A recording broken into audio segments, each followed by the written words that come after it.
আজকের গুরুত্বপূর্ণ আঞ্চলিক সংবাদে সবাইকে জানাই স্বাগতম। আজ 4 এপ্রিল শুক্রবার। আজকের সকালের বিশেষ বিশেষ খবর হলো, লোকসভার পর গভীর রাতে সংসদের উচ্চকক্ষ রাজ্যসভাতে পাস ওয়াকফ সংশোধনী বিল। রাষ্ট্রপতির সইয়ের পর বিলটি আইনে পরিণত হওয়া এখন শুধু সময়ের অপেক্ষা। হেলমেট নেই কনস্টেবলের, জরিমানা 1000 টাকা শ্রীভূমিতে।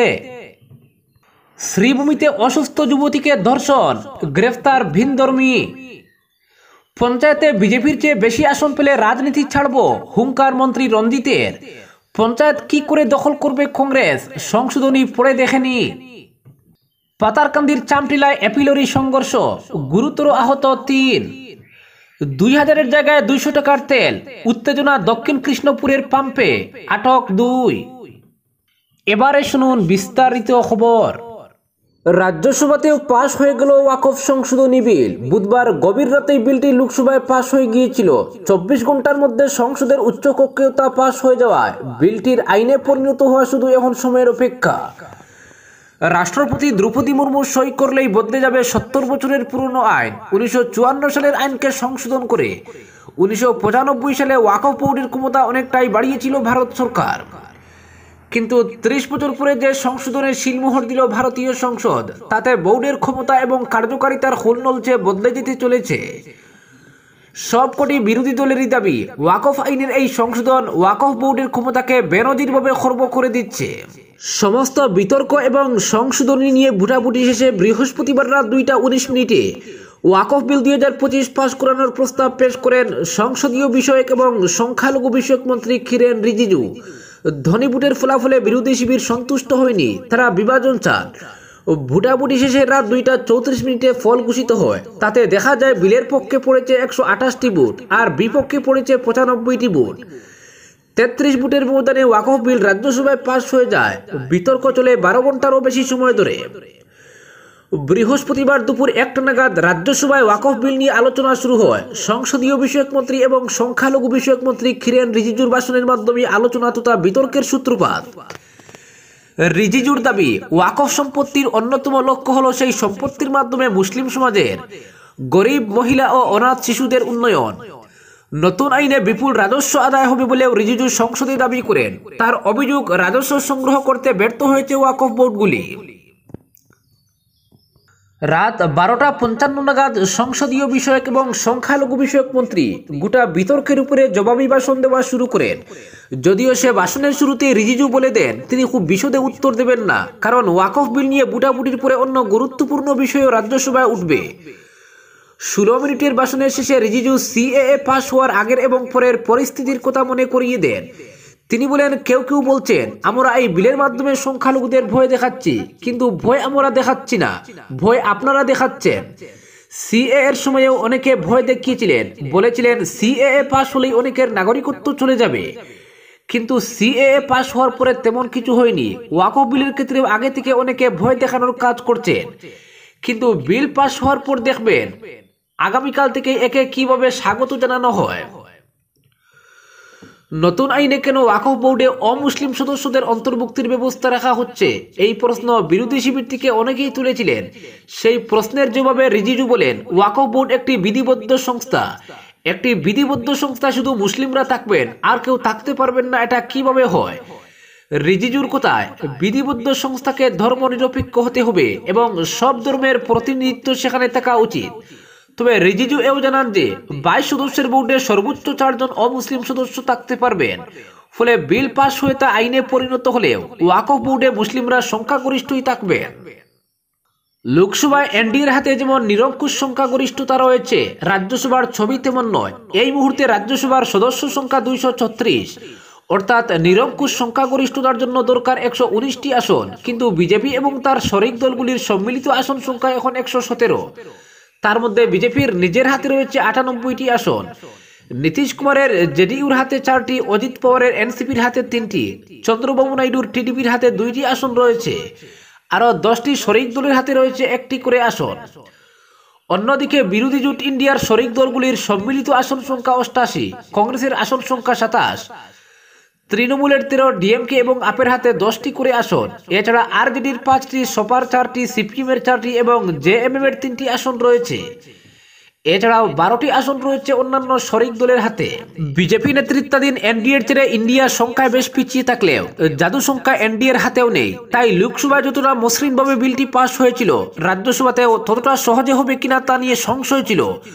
তবে 6 জন মনোনীত সাংসদ এবং 2 জন নির্দল সাংসদের ভোট বিজেপি তথা এনডিএর দিকে যেতে পারে বলে আগেই আভাস পাওয়া গিয়েছিল। তাই রাজ্যসভায় 125টির মতো ভোট বিলের পক্ষে পড়ার সম্ভাবনাও আজ করাই গিয়েছিল। শেষ পর্যন্ত সরকারের পক্ষে ভোট বেড়ে দাঁড়ালো 128। অপরদিকে মাসিমপুরে গৃহবধূ খুন, গ্রেফতার স্বামী। বড়খলার মাসিমপুর প্রথম খণ্ডে গৃহবধূ খুনের অভিযোগে গ্রেফতার করা হলো স্বামীকে। স্বামীর নাম বাহারুল ইসলাম। বৃহস্পতিবার অভিযুক্তকে শিলচর আদালতে পাঠানো হয়েছে। ঘটনার সূত্রে জানা গেছে, বুধবার বিকেল 5:30 নাগাদ মাসিমপুর প্রথম খণ্ডে গৃহবধূ রুস্তানা বেগম গলায় শাড়ি দিয়ে ফাঁস লাগিয়ে আত্মহত্যা করেছেন বলে পুলিশে খবর দেওয়া হয়। কিন্তু বড়খলা পুলিশ যাওয়ার আগেই রুস্তানার ঝুলন্ত দেহ নামিয়ে রাখা হয়। পুলিশ মৃতদেহ উদ্ধার করে শিলচর মেডিকেল কলেজ হাসপাতালের মর্গে পাঠিয়ে দেয়। এদিকে পুলিশ ঘটনাস্থলে যাওয়ার আগেই রুস্তানার ঝুলন্ত মৃতদেহ নামিয়ে নেওয়ার ঘটনায় সন্দেহ জাগে রুস্তানার বাবার। তিনি এই ঘটনাকে আত্মহত্যা মানতে নারাজ। তাকে পরিকল্পিতভাবে খুন করে আত্মহত্যার রূপ দেওয়া হয়েছে বলে অভিযোগ তুলেন তিনি। রুস্তানার ভাই বাহারুলকে অভিযুক্ত করে বড়খলা থানায় একটি এজাহার জমা দেন। বড়খলা থানার এসআই মনিরাম কলিতা এরপর তদন্তে নেমে এজাহারের ভিত্তিতে বাহারুল ইসলামকে গ্রেফতার করেছেন। অপরদিকে হেলমেট নেই কনস্টেবলের, জরিমানা 1000 টাকা।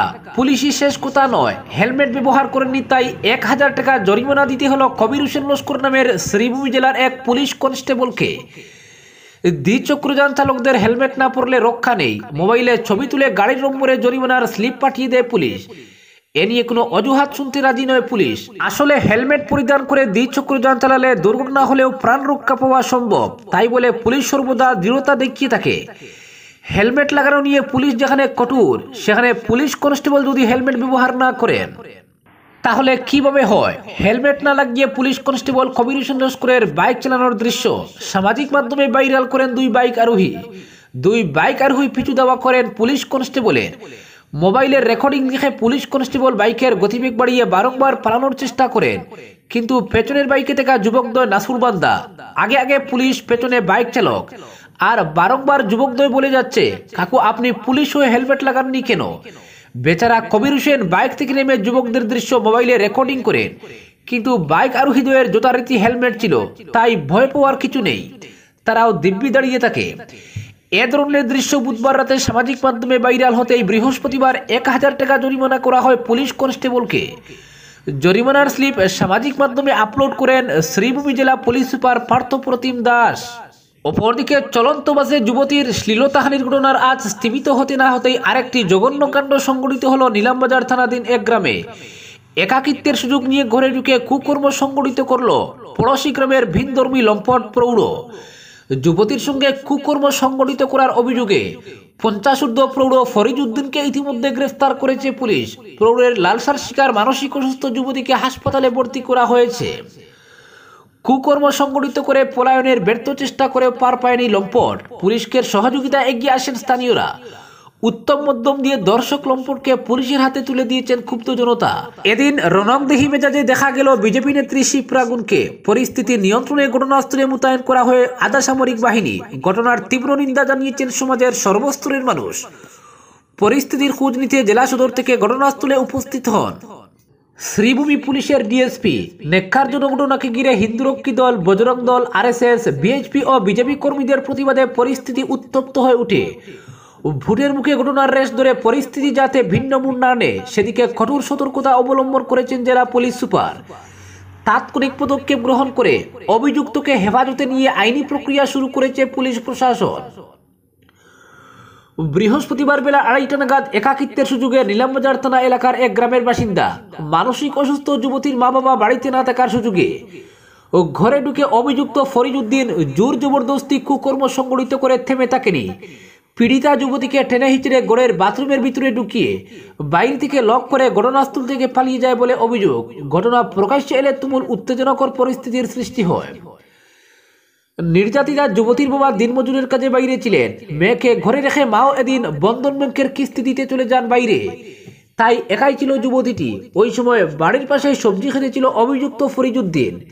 যুবতী একা থাকার বিষয়টি আজ করতে পেরে ঘরের মধ্যে প্রবেশ করে বলপূর্বক মানসিক অসুস্থ যুবতীর সঙ্গে কুকর্ম সংগঠিত করে তাকে বাথরুমের ভিতরে রেখে বাইরে থেকে লক করে ঘটনাস্থল থেকে পালিয়ে যায়। নির্যাতনে অসুস্থ হয়ে পড়ে যুবতীটি কিছুক্ষণ পর মা বাড়িতে এসে বাথরুমের ভিতরে মেয়ের কান্না শুনতে পান। বাথরুমের দরজা খুলে হৃদয় বিদার ঘটনা দেখতে পেয়ে চিৎকার শুরু করলে আশপাশের লোকজন ছুটে আসেন এবং পুলিশে খবর দেন। পীড়িতা যুবতীর কাছ থেকে ঘটনাটি জানতে পান পরিবারের লোকেরা। খবর পেয়ে নিলামবাজার পুলিশ ঘটনাস্থলে পৌঁছে স্থানীয়দের সহযোগে নির্যাতিতা যুবতীটিকে উদ্ধার করে নিলামবাজার হাসপাতালে পাঠিয়ে দেয়।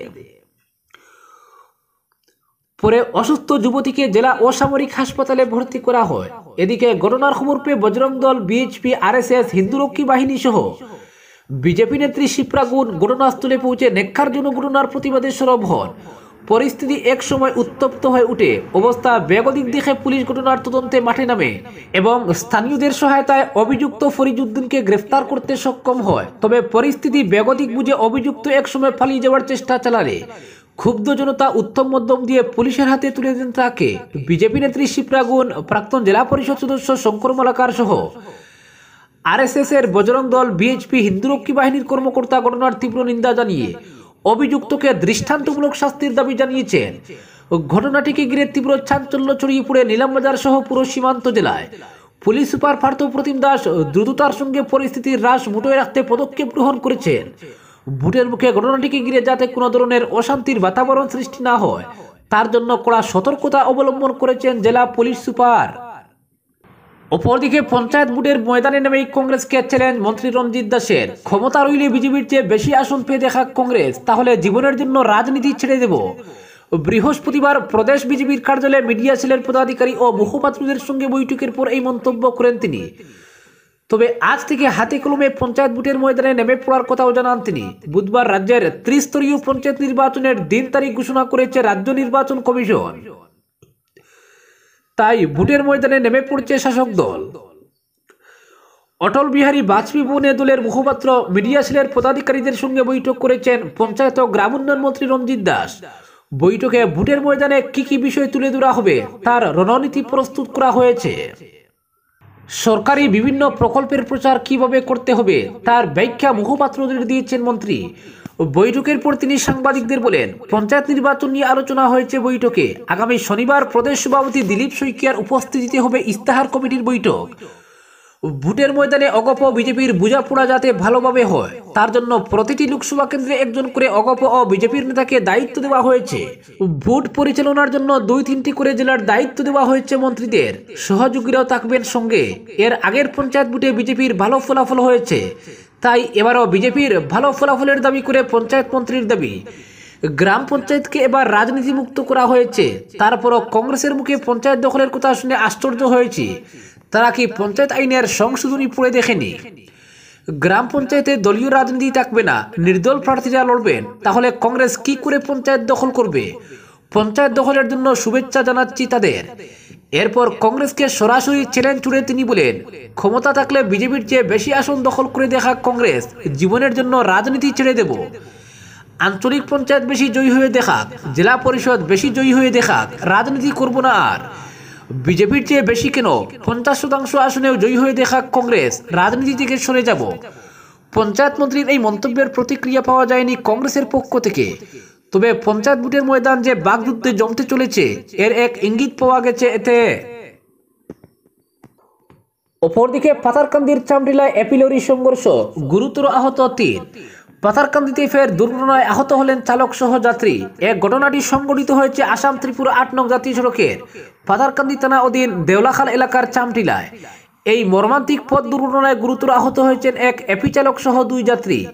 প্রত্যক্ষদর্শীদের মতে বৃহস্পতিবার বেলা প্রায় 11টা নাগাদ একটি এপি রিক্সা যাত্রীদের নিয়ে 8 নম্বর জাতীয় সড়ক ধরে সলগই থেকে পাথারকান্দির উদ্দেশ্যে রওনা দেয়।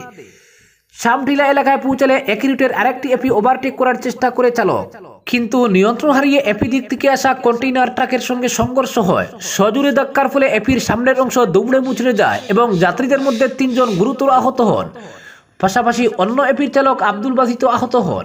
দুর্ঘটনায় গুরুতর আহত আব্দুল বাসিত, নারায়ণ বৈদ্য ও পূর্ণিমা বৈদ্যকে প্রথমে পাথারকান্দি হাসপাতাল ও পরে শ্রীভূমি সদর হাসপাতালে স্থানান্তর করা হয়। তবে নারায়ণ বৈদ্যের অবস্থা আশঙ্কাজনক হয় তাকে দ্রুত শিলচর মেডিকেল কলেজ হাসপাতালে পাঠানো হয়। এই ঘটনায় পাথারকান্দি পুলিশ দ্রুত ঘটনাস্থলে পৌঁছে তদন্ত শুরু করেছে এবং দুর্ঘটনাগ্রস্ত যানবাহনগুলো বাজেয়াপ্ত করেছে। স্থানীয়রা অভিযোগ করেছেন, ট্রাফিক বিধি লঙ্ঘন ও বেপরোয়া গাড়ি চালানোর কারণে পাথারকান্দিতে প্রায়শই এমন দুর্ঘটনা ঘটে। আহতদের মধ্যে প্রথম জনের বাড়ি দুর্লভপুরে এবং বাকিদের বাড়ি সলগইয়ে। অপরদিকে 2000-এর জায়গায় 200 টাকার তেল, উত্তেজনা দক্ষিণ কৃষ্ণপুরের পাম্পে, আটক 2। সোনাইয়ের দক্ষিণ কৃষ্ণপুরের শিলচর অটো এজেন্সি নামক ভারত পেট্রোলিয়ামের পেট্রোল পাম্পে উত্তেজনা সৃষ্টি হয়। বৃহস্পতিবার সন্ধ্যা রাতে পেট্রোল পাম্পে গোটা পরিস্থিতি সামাল দিতে ছুটে আসেন পুলিশ কর্মীরা। পাম্পের ম্যানেজার সহ এক কর্মীকে আটক করে নিয়ে যায় পুলিশ। জানা গেছে, দোলাইর ভাগা এলাকার বাসিন্দা শামীম আক্তার লস্কর বৃহস্পতিবার সন্ধ্যায় পাম্পে এসে তার ইগনিস গাড়িতে 2000 টাকার পেট্রোল দেওয়ার জন্য বলেন। অনলাইনে 2000 টাকার পেমেন্ট করিয়ে দেন। পাম্পের কর্মী উত্তম কুমার গাড়িতে তেল ঢেলে দেন। শামীম আক্তার তখন মিটারে নজর দেননি। তার চালক গাড়ি স্টার্ট দেওয়ার পর দেখেন গাড়ির ফিউল মিটারের সিগন্যাল আগের মতোই রয়েছে। তখন তাদের সন্দেহ হলে তারা ওই কর্মীকে গিয়ে জিজ্ঞেস করলে সে জানায় 2000 টাকার তেল দিয়ে দিয়েছে। পরবর্তীতে ম্যানেজারের রুমে গিয়ে কম্পিউটারে চেক করলে ধরা পড়ে 2000 টাকার মধ্যে মাত্র 200 টাকার তেল দেওয়া হয়েছে। এদিকে এই ঘটনা প্রকাশ্যে আসার পর পেট্রোল পাম্পে উত্তেজনা দেখা দেয়। বারবার এই পেট্রোল পাম্পে এ ধরনের দুর্নীতির ঘটনায় পেট্রোল পাম্প বন্ধের দাবি জানান অনেকেই। এদিকে ঘটনার খবর পেয়ে পুলিশ পেট্রোল পাম্পে উপস্থিত হয়ে ম্যানেজার গণেশ সাহু ও পাম্পের কর্মী উত্তম কুমারকে আটক করে নিয়ে যায়। আজকের বিশেষ সংবাদ এখানেই